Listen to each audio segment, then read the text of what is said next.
Aqui nos estúdios do Band Cidade eu recebo agora a contadora, a senhora Eloir Trindade Vasques, para falar comigo sobre a declaração do imposto de renda do MEI, o microempreendedor individual também. Seja bem-vinda, doutora. Muito obrigado pela sua presença aqui no Band Cidade nesse momento muito importante, né? Porque já estávamos chegando aos 44 minutos do segundo tempo para fazer essa declaração e agora o governo acabou prorrogando para mais algum tempo para frente. Bom dia. Bom dia. Então, nós temos que separar com relação ao MEI, a declaração anual do MEI da declaração de imposto de renda à pessoa física, que é uma confusão bastante grande que faz entre as duas figuras do empreendedor individual. Sim. E qual a distância de um para o outro? E qual a diferença de um para o outro, na verdade? Então, quando você abre a figura do empreendedor individual, a confusão que se faz é porque o nome do MEI é o nome completo dele com o CPF. E o CPF, ele faz a declaração de imposto de renda à pessoa física. Então, essa declaração de imposto de renda à pessoa física, ela tem aquele teto de R$ 28.559,70, que é a obrigatoriedade de declarar. Agora, o MEI, obrigatoriamente, ele tem a declaração anual do MEI. E até você que ajuda bastante seus telespectadores, é uma obrigatoriedade. E tem multa se ele não fizer essa declaração anual do MEI, que a princípio não foi prorrogada e está até o mês de maio. Além de multa, quais outras penalidades que o empresário pode sofrer? Então, o empreendedor individual, ele tem uma obrigatoriedade de todos os meses ele pagar o DAS, que é o Documento de Arrecadação do Simples. É um valor de 5% sobre o valor de salário mínimo, mais R$1 se ele for comércio e indústria e mais R$5 se ele for prestador de serviço. Uma média de R$60 a R$61 por mês.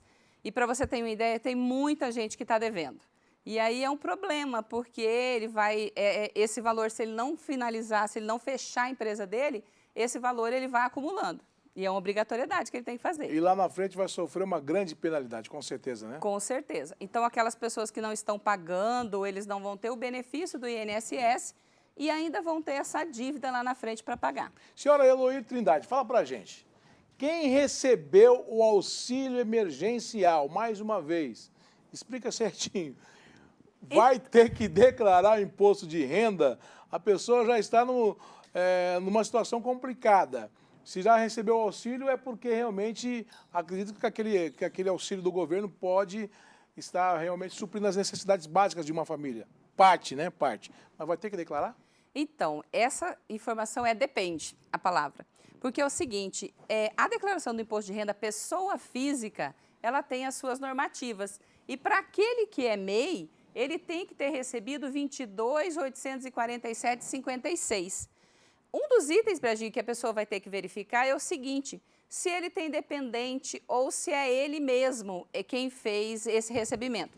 Para você ter uma ideia, se eu, por exemplo, recebi acima de 23 mil e eu recebi o auxílio emergencial... 23 mil ano. 23 mil ano. Anual. Considerando 2020. Sim, sim. Eu vou ter que declarar, porque passou desse teto que o governo me deu, que foi 22.847,56. Agora, por exemplo, eu posso ter tido 4 pessoas na minha família que recebeu o auxílio emergencial. Se cada uma dessas pessoas não passou desse teto, eu não preciso devolver.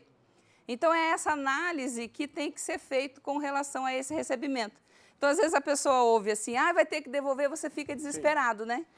Eu gostaria de convidar a senhora que viesse um pouquinho mais aqui, por gentileza, fique à vontade, porque aqui é um programa muito popular, né, e nós estamos todos os dias debatendo com a nossa sociedade e trazendo assuntos de interesse. O imposto de renda é extremamente interessante. Declaração do imposto de renda MEI. O MEI que é o prestador de serviço e teve uma receita no ano de 2020 de R$80 mil, né? E despesas no valor de R$20 mil. Explica pra gente o que está dizendo aqui na lei. Então, essa novamente é a separação. Essa declaração de imposto de renda pessoa física que nós estamos mostrando aqui, seria uma pessoa o seguinte, ela é empreendedora individual, ela recebeu no ano anterior uma receita, ela teve uma venda no valor de R$80 mil, e aí tem uma particularidade que tem diferença para quem é comércio, para quem é indústria e para quem é prestador de serviço. Aqui, por exemplo, nós simulamos assim, ó, no ano 2020, esse MEI aqui, ele teve uma venda ou uma receita bruta anual de 80 mil. Sim. E ele teve despesa de matéria-prima que ele utilizou na empresa dele, os custos da empresa dele de 20 mil reais. 20 mil reais. Então, nesse caso aqui, já sobrou 60 mil. Aí o governo, ele fala o seguinte, ó, existe uma parcela de isenção, que esse MEI ele não paga imposto de renda sobre esse valor. Então, para a prestação de serviço, que foi esse nosso exemplo aqui, nós aplicamos 32%. 32%. 32% da receita bruta, né? da receita bruta dos 80 mil.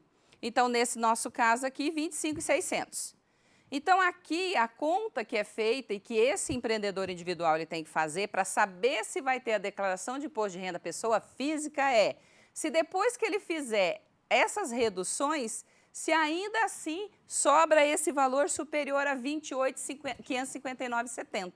No nosso exemplo aqui, ó, 80 menos 20 menos 25.600, 34.400. Então, nesse exemplo aqui, ele teria que obrigatoriamente fazer a declaração de pessoa física. Mas, a princípio, Brejinho, não são todos os empreendedores que precisam fazer, todos os MEIs que precisam fazer. Por quê? Porque se ele teve um faturamento muito maior. Porque se você considerar, por exemplo, que ele já tem esse fator de isenção, somente se ele tivesse uma receita muito alta. Então, pelas inúmeras simulações que a gente já fez, novamente precisa ser feito esse cálculo, se ele fez um recebimento de vendas um pouco menor, ele não teria essa obrigatoriedade de declaração de imposto de renda à pessoa física. Mas aí, repito, a declaração anual do MEI é uma obrigatoriedade que ele tem que fazer, independente dele ter vendido ou não. Sim. Vamos continuando aqui. E que aula, hein? E que aula, né? Muito bem detalhada, parabéns. O lucro tributável é o valor que o MEI deve considerar para saber se está ou não obrigado a apresentar a declaração de imposto de renda. Traduza certinho para a gente, por gentileza. Então, ele fez essa conta, né? Ele pegou as vendas dele, menos as despesas que ele teve, aí ele tem que considerar aquele percentual que a gente utilizou de 32%. Se ele fosse comércio, seria 8%. A partir do momento que eu faço esse resultado, se passou desses 28.559,70, é o valor tributável. Aí sim ele tem que fazer a declaração de imposto de renda pessoa física. Então a gente repete sempre, você ajudando seus telespectadores, tem que separar o que é a obrigatoriedade do MEI, do empresário MEI, da obrigatoriedade de todos nós como pessoa física. Uma dúvida pertinente, porque hoje as crianças praticamente já nascem com CPF. Sim. E aquele pai que acaba abrindo uma caderneta de poupança ou coisa parecida, algum investimento no nome daquela criança, também precisa declarar esse imposto de renda também? Aí vem novamente a questão, eu creio que você está querendo puxar para a questão dos dependentes, né? Exatamente. Então, nós precisamos verificar todos os rendimentos, né? Tanto dos rendimentos da pessoa que está fazendo a declaração de imposto de renda, pessoa física, também para os seus dependentes. E aí, Brejinho, outra coisa também que a gente estava até conversando agora há pouco, né, nos bastidores, sobre a questão da preocupação com o leão, né? Sempre aquela preocupação, eu tenho que pagar. Mas também tem os benefícios. O dependente, ele tem benefícios. Se eu pago a escola da criança, se eu tenho questões correlacionadas a exames médicos, se eu tenho plano de saúde, se eu tenho dentista. Então, o dependente, aquela figura no imposto de renda é para auxiliar aquela pessoa a pagar menos tributos. E tem aqueles outros empresários que acabam optando também por doações também, que está embasado em lei, não é? Sim, é uma obrigatória. Existe essa possibilidade, né, de você fazer a obrigatoriedade do pagamento dos tributos, mas também você tem essa possibilidade de doação, tanto para idosos como para crianças e adolescentes. Muito obrigado pela sua presença aqui no Band Cidade e uma feliz Páscoa. Professor, também muito obrigada. Muito bem, esse é o Band Cidade aqui na tela da sua TV Guanandi. Nós vamos aprendendo realmente. Tira aqui, põe lá, mas o importante é que você procure um profissional capacitado realmente.